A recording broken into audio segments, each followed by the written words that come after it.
Je reste de ce côté. Papa Faustin. Papa Faustin, oui, votre perception de blessures intérieures en famille et une expérience vécue, de votre vécu. Oui, perception des blessures intérieures, je dirais, en tant que restant dans la Bible, le fait que l'homme se soit séparé de Dieu. Donc l'esprit de Dieu s'est retiré de l'homme. C'est là où la mort est entrée. Et la chute de l'homme a commencé. C'est là où l'homme a commencé à expérimenter déjà les blessures.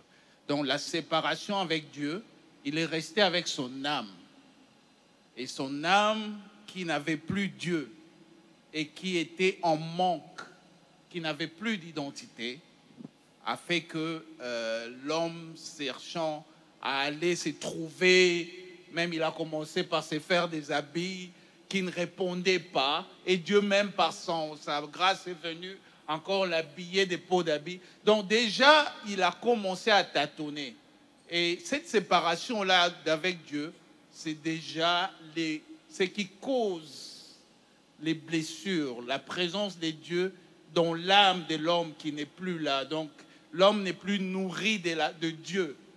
C'est ce qui est... Au fait, l'homme commence à se dégénérer. C'est ça déjà, ce que je peux dire fondamentalement, ce que je conçois comme blessure intérieure. Et bien sûr qu'on va en parler en long et à large selon les spécificités.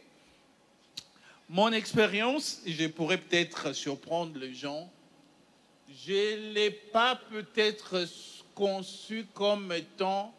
Ou bien c'est tellement subtil qu'à un certain moment, on ne sait même pas savoir si ce sont de blessures intérieures.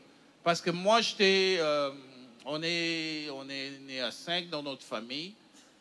Et puis, bon, il y a eu des sœurs qui nous ont quittés, mais au fait, on est resté à 5. Mon grand frère aîné, ma sœur qui vient, et moi, je suis le troisième. Donc, nous sommes 2 garçons et 3 filles. Et mon grand frère, lui, il avait quand même déjà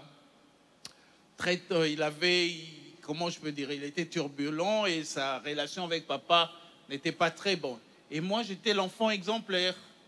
J'étais l'enfant, entre guillemets, chéri. On ne le disait pas de manière officielle, mais des fois, tu attends que, oh non, c'est lui et tout. Et quand on veut envoyer quelqu'un, demander aux parents, même si je n'étais pas le cadet, comme je travaillais bien à l'école, et c'était moi. Et tu pouvais percevoir quand même aussi que ton père t'aime, je dirais plus que les autres, entre guillemets. Parce que ce sont les mots qui se disent entre les grandes personnes. Oh, yeah, Azali, soit papa naïe. Vous voyez des choses comme ça. Vous croyez que ça n'entre pas dans le cœur de l'enfant? Pourtant, c'est l'esprit qui reçoit ça.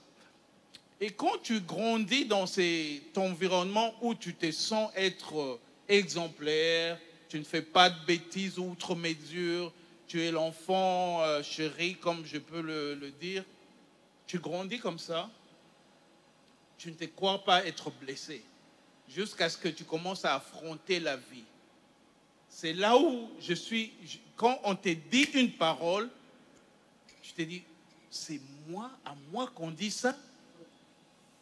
Tu deviens très susceptible parce que toi, tu te crois être exemplaire.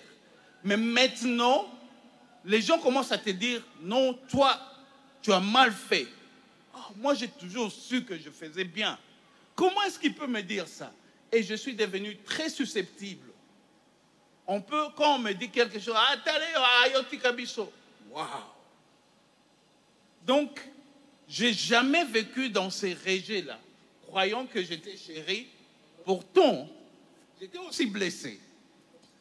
Et au fait, c'est quelque chose qui, par la grâce de Dieu, l'identité avec Christ, ce qui a fait que je ne puisse plus considérer les avis des gens, parce que j'étais très susceptible de jugement des gens, sûrement parce que moi, je me croyais être exemplaire. Et quand vous me jugez, je pensais que, oh non, non. Donc, c'est un peu ça. On va peut-être en parler un peu plus. Ok. Oh, merci beaucoup, pasteur.